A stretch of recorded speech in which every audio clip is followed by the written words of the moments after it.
ओम शांति। दिनांक 15 मार्च 2025। बाप दादा के साकार मधुर महावाक्य। मीठे बच्चे, अब वापस घर जाना है, इसलिए देह सहित देह के सब संबंधों को भूल एक बाप को याद करो। यही है सच्ची गीता का सार। प्रश्न है, तुम बच्चों का सहज पुरुषार्थ क्या है? उत्तर, बाप कहते हैं तुम बिल्कुल चुप रहो। चुप रहने से ही बाप का वर्षा ले लेंगे। बाप को याद करना है, सृष्टि चक्र को फिराना है। बाप की याद से तुम्हारे विकर्म विनाश होंगे, आयु बड़ी होगी और चक्र को जानने से चक्रवर्ती राजा बन जाएंगे। यही है सहज पुरुषार्थ। ओम शांति। मीठे मीठे रूहानी बच्चों प्रति रूहानी बाप फिर से समझा रहे हैं। रोज रोज समझानी देते हैं। बच्चे तो समझते हैं बरोबर। हम गीता का ज्ञान पढ़ रहे हैं कल्प पहले मुआफिक, परंतु श्री कृष्ण नहीं पढ़ाते। परम पिता परमात्मा हमको पढ़ाते हैं। वही हमको फिर से राजयोग सिखा रहे हैं। तुम अभी डायरेक्ट भगवान से सुन रहे हो। भारतवासियों का सारा मदार गीता पर ही है। उस गीता में भी लिखा हुआ है कि रुद्र ज्ञान यज्ञ रचा। यह यज्ञ भी है तो पाठशाला भी है। बाप जब सच्ची गीता आकर सुनाते हैं तो हम सद्गति को पाते हैं। मनुष्य यह नहीं समझते। बाप जो सर्व का सद्गति दाता है, उनको ही याद करना है।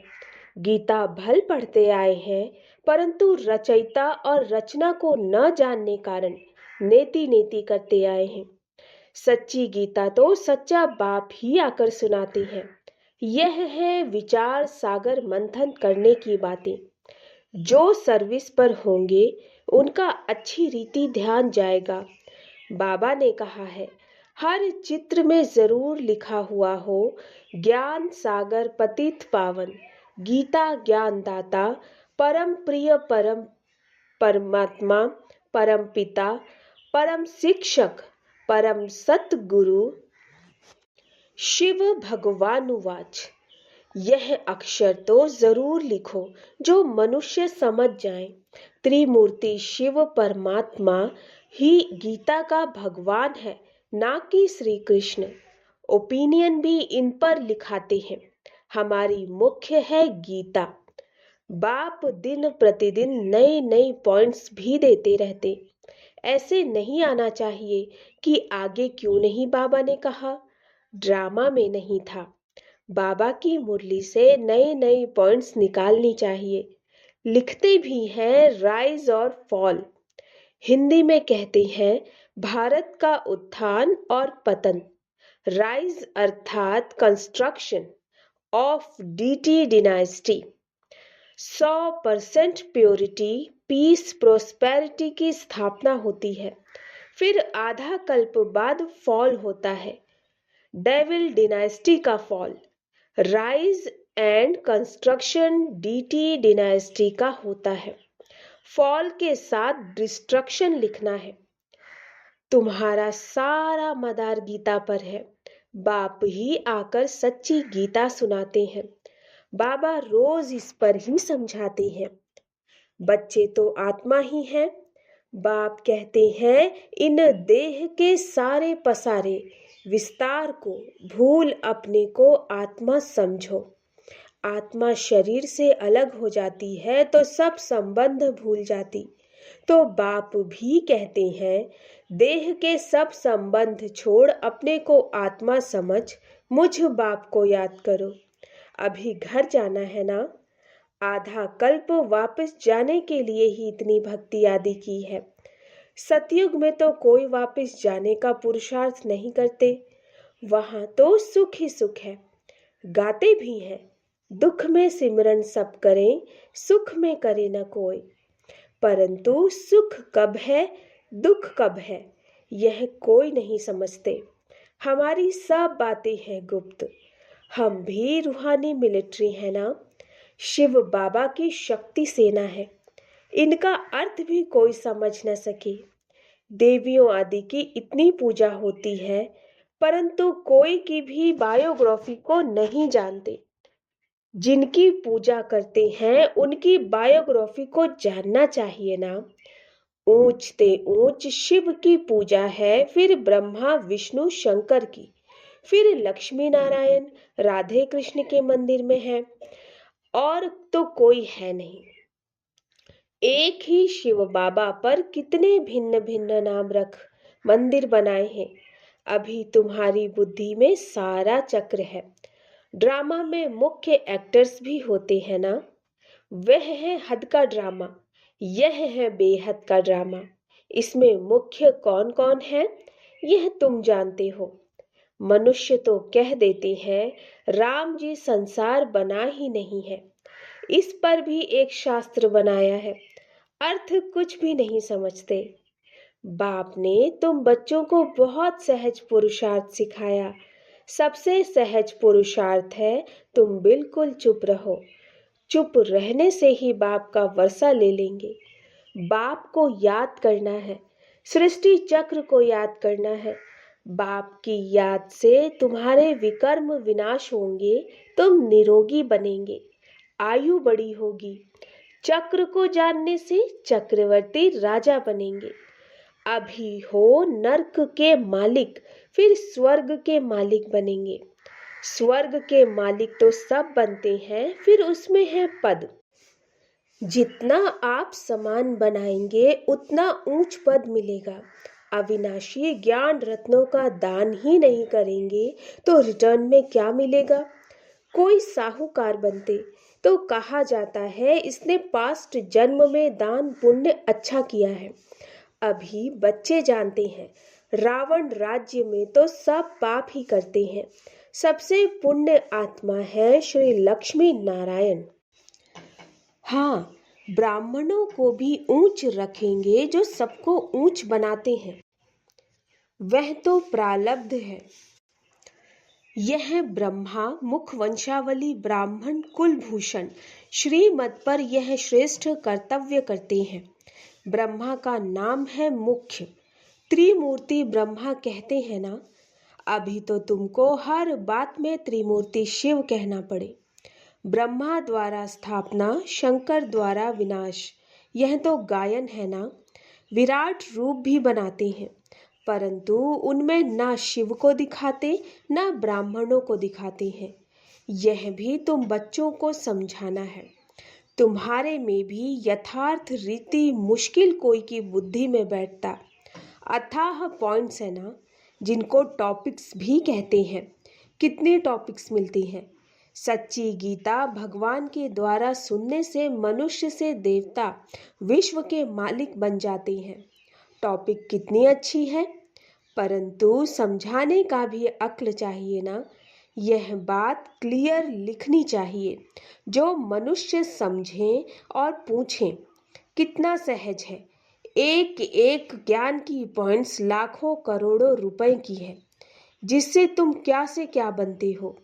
तुम्हारे कदम कदम में पदम है, इसलिए देवताओं को भी पदम का फूल दिखाते हैं। तुम ब्रह्मा मुख वंशावली ब्राह्मणों का नाम ही गुम कर दिया। वह ब्राह्मण लोग कच्छ में कुरम गीता लेते हैं। अभी तुम हो सच्चे ब्राह्मण। तुम्हारे कच्छ अर्थात बुद्धि में है सत्यम, उनके कच्छ में है कुरम। तो तुमको नशा चढ़ना चाहिए। हम तो श्रीमत पर स्वर्ग बना रहे हैं, बाप राजयोग सिखला रहे हैं। तुम्हारे पास कोई पुस्तक नहीं है, लेकिन यह सिंपल बैज ही तुम्हारी सच्ची गीता है। इसमें त्रिमूर्ति का भी चित्र है, तो सारी गीता इसमें आ जाती है। सेकंड में सारी गीता समझाई जाती है। इस बैज द्वारा तुम सेकंड में किसको भी समझा सकते हो। यह तुम्हारा बाप है। इनको याद करने से तुम्हारे पाप विनाश होंगे। ट्रेन में जाते चलते फिरते कोई भी मिले, तुम उनको अच्छी रीति समझाओ। कृष्णपुरी में तो सब जाना चाहते हैं ना। इस पढ़ाई से यह बन सकती हैं। पढ़ाई से राजाई स्थापन होती है और धर्म स्थापक कोई राजाई नहीं स्थापन करते। तुम जानते हो, हम राजयोग सीखते हैं भविष्य 21 जन्म के लिए। कितनी अच्छी पढ़ाई है। सिर्फ रोज 1 घंटा पढ़ो बस। वह पढ़ाई तो 4-5 घंटों के लिए होती है। यह 1 घंटा भी बस है। सो भी सवेरे का टाइम ऐसा है जो सबको फ्री है। बाकी कोई बांधेले आदि हैं, सवेरे नहीं आ सकते तो और टाइम रखे हैं। बैज लगा हुआ हो, कहाँ भी जाओ यह पैगाम देते जाओ। अखबारों में तो बैज डाल नहीं सकते, एक तरफ का डाल सकेंगे। मनुष्य ऐसे तो समझ भी नहीं सकेंगे, सिवाय समझाने। है बहुत सहज। यह धंधा तो कोई भी कर सकते हैं। अच्छा, खुद भले याद ना भी करे, दूसरों को याद दिलावें, यह भी अच्छा है। दूसरे को कहेंगे देही अभिमानी बनो और खुद देह अभिमानी होंगे तो कुछ न कुछ विकर्म होता रहेगा। पहले पहले तूफान आते हैं मनसा से, फिर कर्मणा में आते हैं। मनसा में बहुत आएंगे, उस पर फिर बुद्धि से काम लेना है। बुरा काम कभी करना नहीं है, अच्छा कर्म करना है। संकल्प अच्छे भी होते हैं, बुरे भी आते हैं। बुरे को रोकना चाहिए। यह बुद्धि बाप ने दी है, दूसरा कोई समझ न सके। वह तो रॉन्ग काम ही करते रहते हैं। तुमको अभी राइट काम ही करना है। अच्छे पुरुषार्थ से राइट काम होता है। बाप तो हर बात बहुत अच्छी रीति समझाते हैं। अच्छा, मीठे मीठे सिकिलधे बच्चों प्रति माता पिता बाप दादा का याद प्यार और गुड मॉर्निंग। रूहानी बाप की रूहानी बच्चों को नमस्ते। हम रूहानी बच्चों की रूहानी माता पिता बाप दादा को नमस्ते नमस्ते नमस्ते। गुड मॉर्निंग बाबा। धारणा के लिए मुख्य सार। यह एक एक अविनाशी ज्ञान का रत्न लाखों करोड़ों रुपयों का है। इन्हें दान कर कदम कदम पर पद्मों की कमाई जमा करनी है। आप समान बनाकर ऊंच पद पाना है। दूसरा, विकर्मों से बचने के लिए देही अभिमानी रहने का पुरुषार्थ करना है। मनसा में कभी बुरे संकल्प आए तो उन्हें रोकना, अच्छे संकल्प चलाने हैं। कर्मेंद्रियों से कभी कोई उल्टा कर्म नहीं करना। वरदान, रूहानियत के प्रभाव द्वारा फरिश्तेपन का मेकअप करने वाले सर्व के स्नेही भव। रूहानियत के प्रभाव द्वारा फरिश्तेपन का मेकअप करने वाले सर्व के स्नेही भव। जो बच्चे सदा बाप दादा के संग में रहते हैं, उन्हें संग का रंग ऐसा लगता जो हर एक के चेहरे पर रूहानियत का प्रभाव दिखाई देता है। जिस रूहानियत में रहने से फरिश्तेपन का मेकअप स्वतः हो जाता। जैसे मेकअप करने के बाद कोई कैसा भी हो लेकिन बदल जाता है। मेकअप करने से सुंदर लगता है। यहाँ भी फरिश्तेपन के मेकअप से चमकने लगेंगे और यह रूहानी मेकअप सर्व का स्नेही बना देगा। स्लोगन, ब्रह्मचर्य, योग तथा दिव्य गुणों की धारणा ही वास्तविक पुरुषार्थ है। ब्रह्मचर्य, योग तथा दिव्य गुणों की धारणा ही वास्तविक पुरुषार्थ है। मातेश्वरी जी के अनमोल महावाक्य। कर्म बंधन तोड़ने का पुरुषार्थ। बहुत मनुष्य प्रश्न पूछते हैं कि हमें क्या करना है, कैसे अपना कर्म बंधन तोड़ें। अब हर एक की जन्म पत्री तो बाप जानता है। बच्चे का काम है एक बार अपने दिल से बाप को समर्पित हो जाए, अपनी जवाबदारी उनके हाथ में दे देवे। फिर वो हर एक को देख राय देगा कि तुमको क्या करना है। सहारा भी प्रैक्टिकल में लेना है, बाकी ऐसे नहीं सिर्फ सुनते रहो और अपनी मत पर चलते चलो। बाप साकार है तो बच्चे को भी स्थूल में पिता, गुरु, टीचर का सहारा लेना है। ऐसे भी नहीं आज्ञा मिले और पालन न कर सके तो और ही अकल्याण हो जाए। तो फरमान पालन करना भी हिम्मत चाहिए।